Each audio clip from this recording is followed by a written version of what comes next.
Hello everybody. Welcome back for another video. Hope you're all doing well and that you're all having a great day, and without any further ado, let's jump right into it. We are you know what's going on. The cryptocurrency space in the last couple of weeks has really kind of been all over the place. A large portion of it does have to do with the current world happenings, both economically and otherwise. But within the cryptocurrency space, I'll try and phrase it this way. We're doing better than ever. And I know someone just rolled their eyes. Part of the problem is that, one, you're probably new to the space, so I'm not going to judge you. The other issue is that if you've been paying attention to the other videos, the amount of institutions and people who are getting into the space seems to be, on the up and up. As far as adoption, we are doing incredibly well.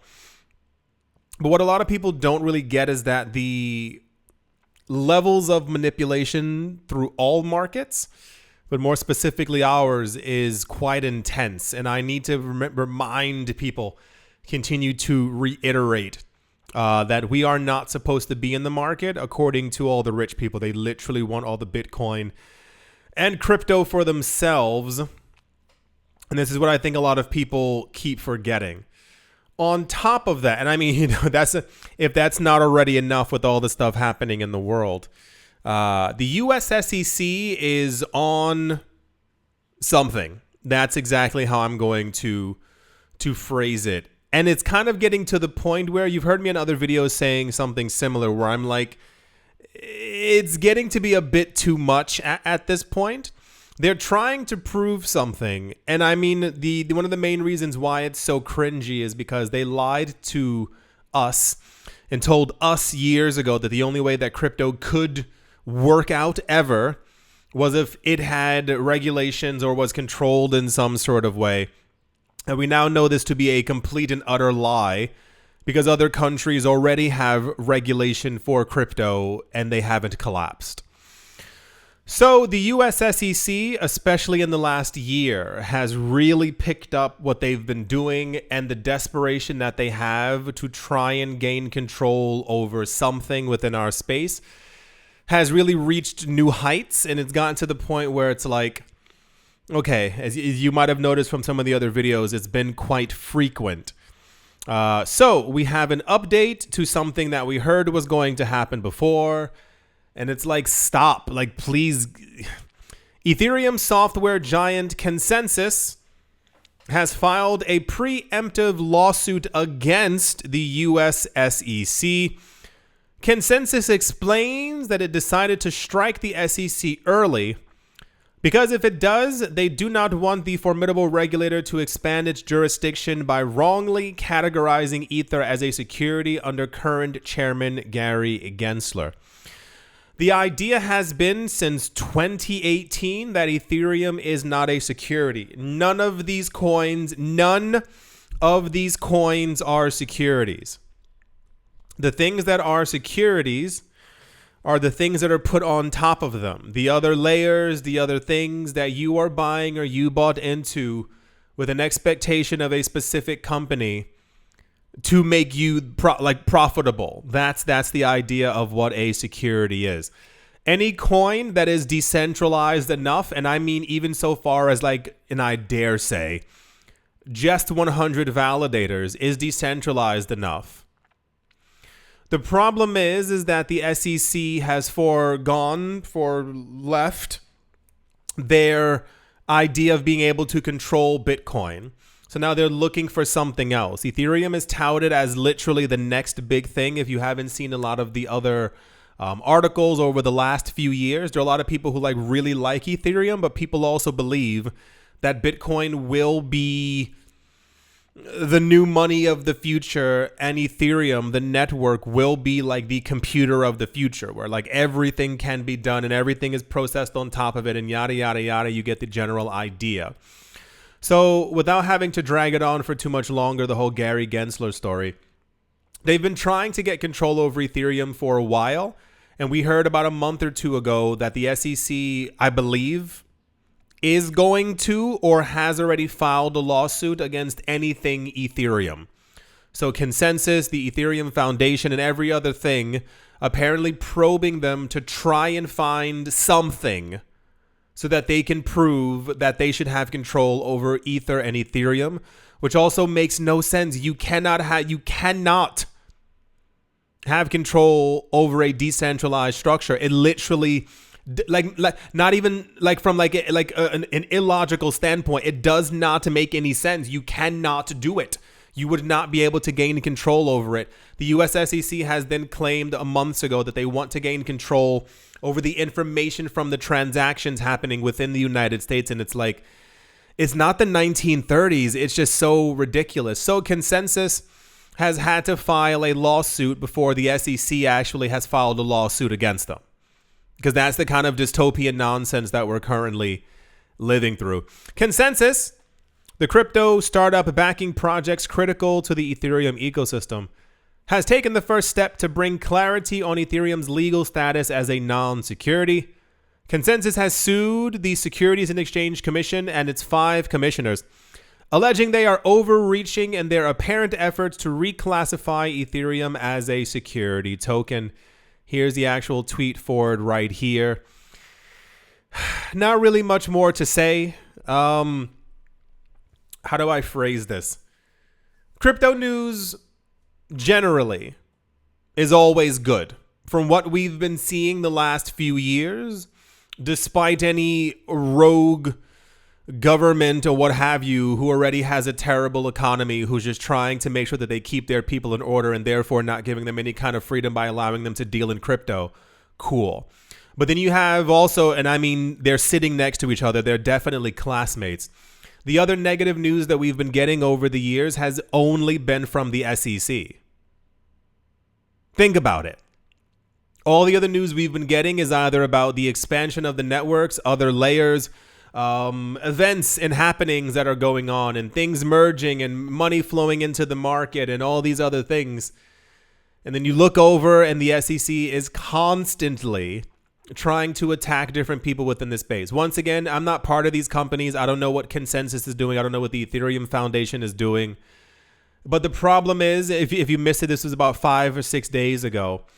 We heard that apparently 2 of the SEC's lawyers were forced to quit because they didn't even want to quit after a judge found out that they were lying, allegedly lying during a court case. And basically they were trying to get another company to pay them money because the SEC is nothing but bullies. And then I was like, well, how many other times has the SEC lied? Why this fascination instead of just regulating like they should have 10 years ago by regulating by force? It's a very annoying topic for me. I'm pretty sure you've seen me discussing it before. So this is, of course, major news. We'll see what ends up happening with this lawsuit and all the other ones that the SEC is going to be filing. It's and I know it means nothing, but they should actually be ashamed of themselves that they've grown to this level of corruption. And as far as we can tell, the only person who has any kind of sense has been Hester Pierce. But she's told us before that apparently out of the 5 commissioners, they always have to come to a vote on things. And she always is on the side of us, while the other 4 typically are on the side of, you understand. So that's where we also got the news when they actually had to vote on the Bitcoin ETFs. Apparently it was a 2-2 split, and Gary Gensler was, I don't want to say no, whatever. Anyway, he basically chose to stand with us, and then immediately a day after completely lost it. Cause whatever. That's the, yeah, it's a shame that it's come to this. And even worse, they're just trying to like drag the entire thing out the same exact way that they did with Ripple. If the SEC can have a 4 or 5 year lawsuit, then it becomes detrimental to the entire space. And it's like, go get a life. Just go anywhere else. That's the Consensus SEC Ethereum news. And yeah, let's move on. in, well, you know what, good for them news. So remember how we were talking about that people are now buying satoshis and spending a lot of money on them? Apparently someone auctioned off the first, as I understand it, the first satoshi that was mined after the Bitcoin halving, like the most recent one that we just had. It says Bitcoin Accelerator via BTC has auctioned off the epic satoshi it mined for 33.3 Bitcoin, which is approximately $2.13 million based on the current market price. Upon the conclusion of the fourth Bitcoin halving on the 20th of April, Via BTC's mining pool won the competition to mine the first Satoshi. It's usually always a thing. People like to have these rare coins and Satoshis, what have you. It immediately decided to auction the prize to interested bidders who were willing to pay enough. The Satoshi itself is worth 0.0006 cents. And apparently someone purchased it for $2.13 million. If this sounds crazy, it's because it is. Last year, we had information that when the first Bitcoin NFTs were launching called ordinals, and people were basically inscribing on the little grain of rice that is a Satoshi, people were buying them for $40,000, $50,000, so-and-so $1,000 as, you know, literally the first ever NFTs that have been or would ever be on top of Bitcoin. We can mathematically prove it. We can see the date from whence the actual ordinal came. And that evolved into a mad dash of people trying to find Satoshi era Satoshis.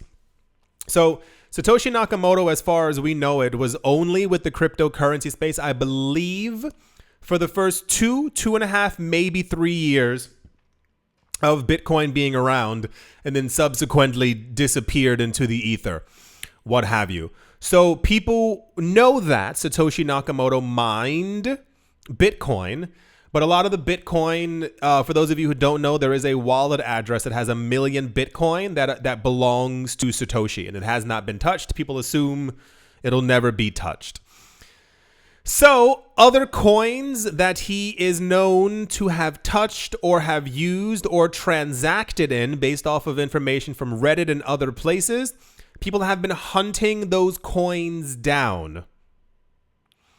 And people have found some of the Satoshis or bundles of Satoshis that apparently were used. I mean, like, imagine going back 15 years in transaction data. You know how much scrolling you have to do to find this information, and those Satoshis are also selling for millions. Another big thing is also finding the first Satoshi that was mined after a halving, as the halvings only get more and more intense, as do the numbers people are willing to actually pay for these things. You can't imagine what this is, what this literally is. Imagine you could go back to the 1500s. I don't know why 1500s, it just sounds correct. And you find like a piece of wood that was used in a home. That piece of wood is literally worthless, as it is just a piece of wood that was used in a home. But because of its age and I guess historical significance, someone then gives you $2.13 million for that piece of wood. I thought things were kind of crazy before. Someone paid 33 Bitcoin. 33 Bitcoin for one Satoshi. It's also, I'm pretty sure you can Google it as well. This is mainly for people in the States. You can Google it. They found out that I think there are a bunch of $1 bills. I think they're around 10 years old. Apparently, you can Google it, look around for it. There's like a sequence of numbers. If you know like what the US dollar looks like, there's like a sequence of numbers that like kind of are like the code for that dollar. Apparently, they messed up on a huge amount of them a couple of years ago. And no one knows where these dollars are now. And people are estimating that because these $1 bills have an error, such a huge error on them, that they might be worth $150,000 each. Like $1 bill is worth $150,000. So I guess it's just the whole collectible thing. But my mind, there's no way. There's no literal way that I would spend $2.13 million on one Satoshi. It just doesn't make any. I'd rather have the 33 Bitcoin, to be completely honest. Major news. There's a whole bunch of, oh, my shoulder. Oh gosh, what happened? Ooh, there's a whole bunch of Bitcoin NFT news still going around. Things about Bitcoin runes and Bitcoin dunes and platoons and all these other things like that. So it's still very popular. It's just more of a, this one definitely made the news because we heard about this it was about 2 months ago. I think it was some auction house that was auctioning off Satoshis, and some of them were selling for $40,000 a single Satoshi. That's the first Satoshi mined after the halving news. Sure, why not? Let's move on.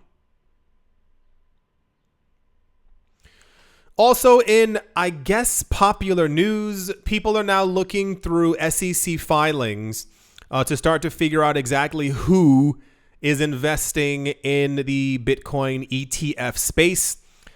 It says more traditional financial firms in the United States are jumping onto the crypto bandwagon and giving their clients access to the sector.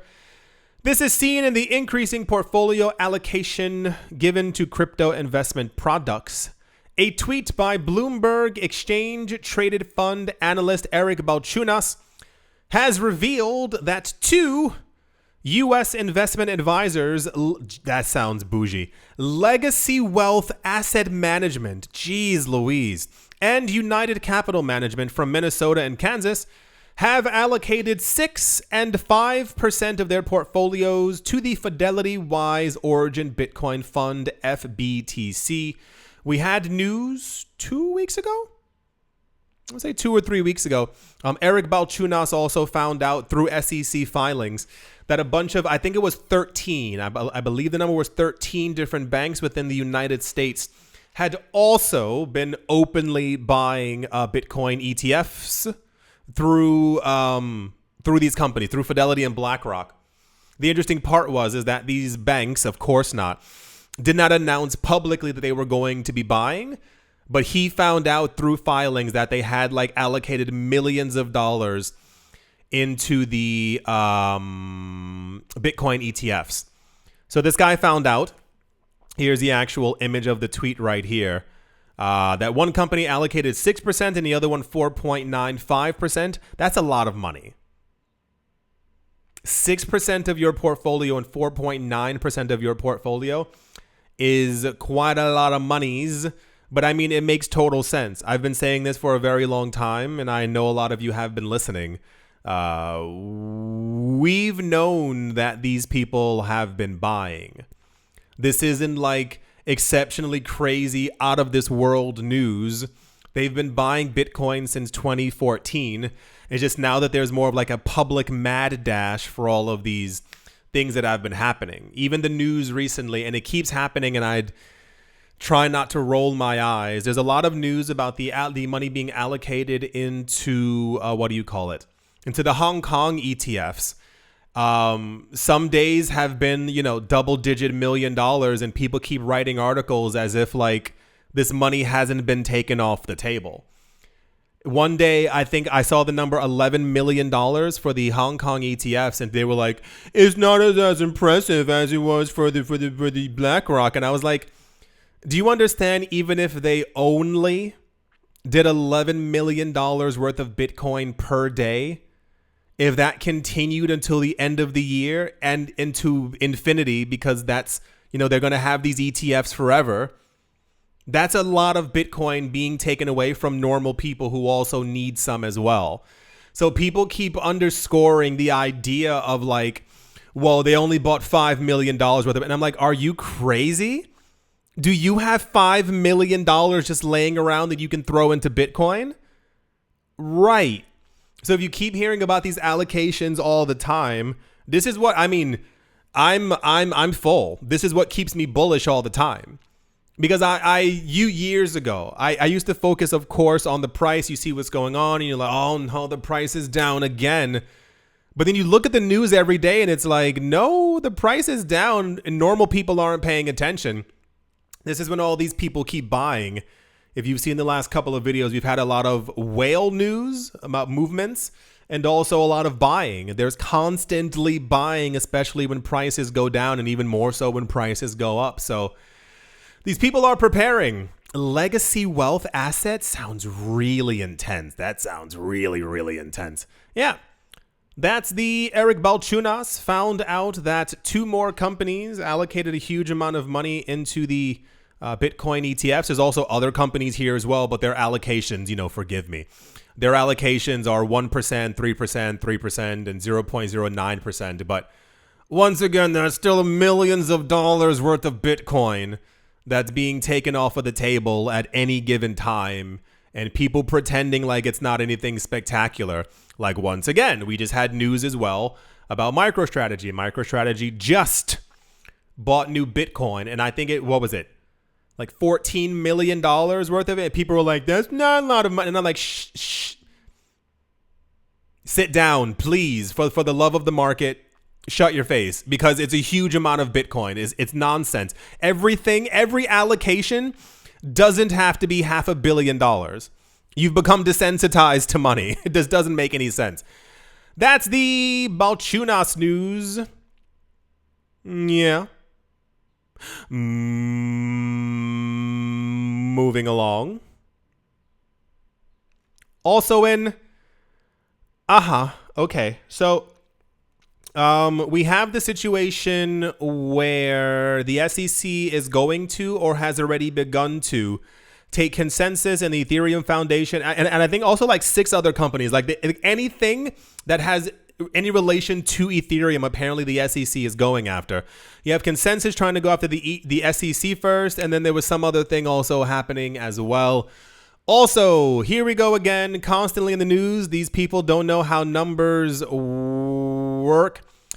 The United States Securities and Exchange Commission has filed a motion requesting billions with a B, billions of dollars in disgorgement and civil penalties against Terraform Labs and its co-founder Do Kwon, following a verdict in the civil case. For those of you who do not remember, apparently what we heard was that there was a coin a number of years ago called Terra Luna, and they worked with Terraform Labs, and they had a stable coin that one day lost its stable coin pegging. And I still believe that this was done on purpose. My opinion, not by Terraform people, because understand, listen. If you are running a scam, you never want the jig to be up. So if this was indeed a scam, I find it very interesting, or, I've said this many other times before, that these people would willingly do these crazy things out in the open. And I'll even put something on, behind that. Going over the cryptocurrency news daily has been, astounding with how much I've actually learned. Seeing the amount of articles that for years talked negatively about Binance and about Tether, and years talked positively about FTX, lets me know that there's a huge narrative behind the scenes that I haven't, put the puzzle together about, at least up until this point. What ends up happening is that whenever something goes wrong, goes awry, something slips, people scream quite loudly, regulators, when no one wants any regulators beforehand. And we learned this one of the first times from that guy from Shark Pool. What's his name? Mickey Rooney. I don't know whatever the guy's name is who's super popular, who's in the cryptocurrency space. Because remember, he was working in DeFi and he was every single day on Twitter. DeFi, DeFi, DeFi. It's amazing. It's awesome. It's wonderful. It's so and so. He was making millions per day as far as the rumors went. And then at some point, one of the protocols he was using slipped up and he was like, DeFi is terrible. It's one of the worst things I've ever used. We need regulators. And I was like, that's not what you were saying a couple of days ago. So the entire thing for Terraform Labs is apparently that from what I can remember, it's been 9,000 years, that the stable coin slipped, which also seems kind of weird because remember, hey, you over there, remember last year and the year before where we kept on having almost daily stable coin slipping news? And one of the major news stories, remember this, was when Tether lost its peg. And I think it went down to 99 cents. And how many articles in the Wall Street Journal were proclaiming that Tether was done for? Right. So there were multiple stable coins at the exact same time that were all collapsing.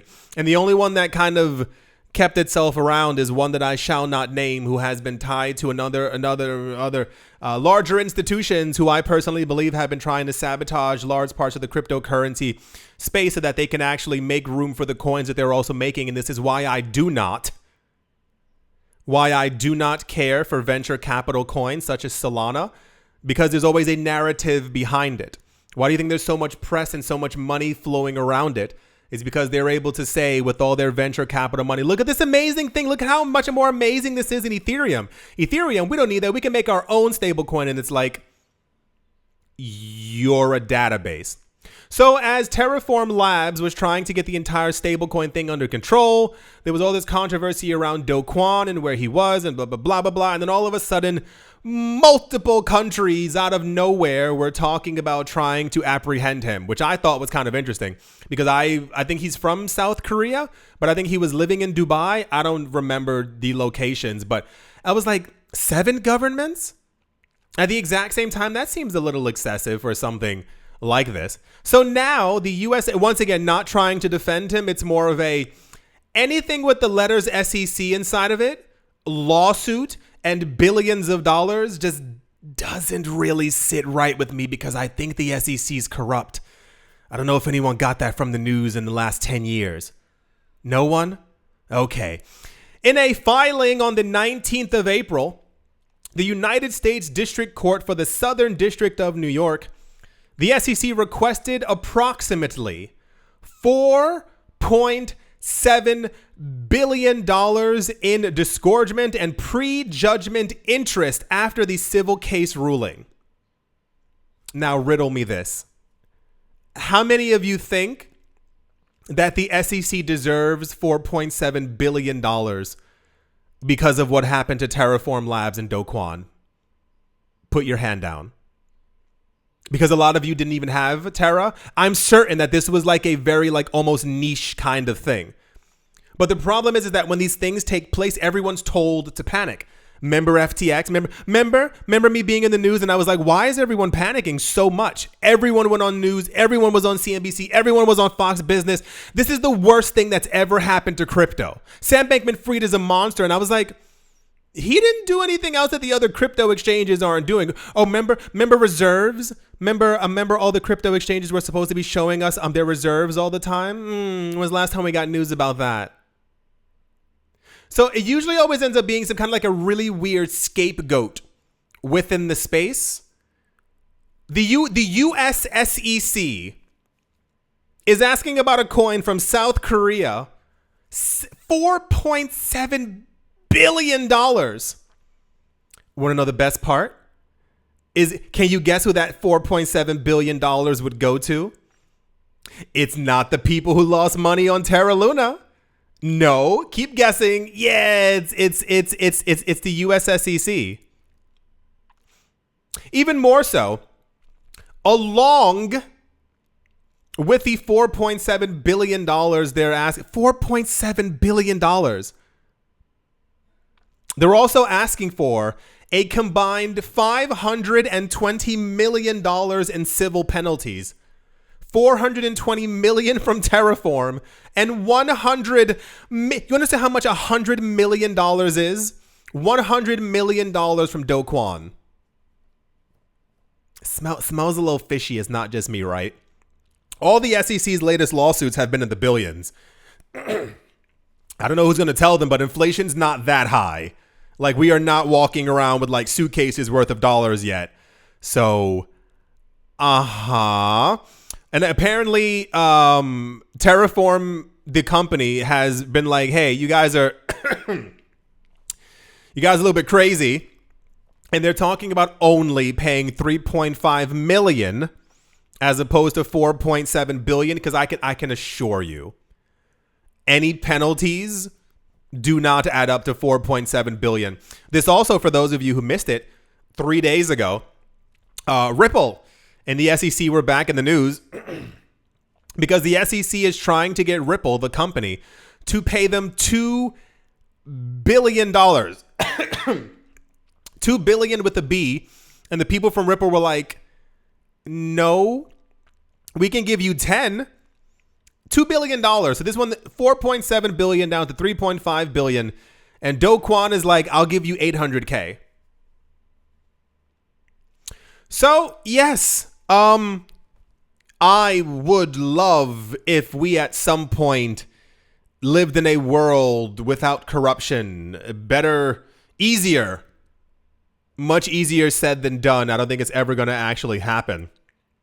But, the problem is that when these cases end, the SEC is going to try the other cases with the other altcoins that they also claim are securities as well. So, yeah, I think a bit of a more intense video today, but that's just the news that we had out there. Is there any way to like disband the SEC and just give all the regulation to the CFTC because they don't seem to be crazy? $4.7 billion? That's literally 1/10 of the fines that JP Morgan Chase has had against them, which was 40 billion for those of you who missed it. And that was over like 20 years of some of the most corrupt behavior that we've ever seen. JP Morgan Chase, according to the court documents, allegedly manipulated the gold and silver market for years, controlling the price to their whim of an asset that is used by people all around the world. Imagine you having enough money and capital to control the gold and silver market. And the judge goes, all right, I guess like pay me like $5. Yeah, $5 in you? All right, okay, cool, get out of here. Yeah. Alrighty. That's going to do it for this video. I'm so tired of saying the letters SEC. But, you know, in a market that is trying to be free and open, you're going to have some special characters in there. And that's why we keep seeing the SEC pop up. I do hope that you've in some way all enjoyed. I do hope you all are having a great day, morning, afternoon, evening, wherever you are, wherever you might be. I do hope it is absolutely fantastic.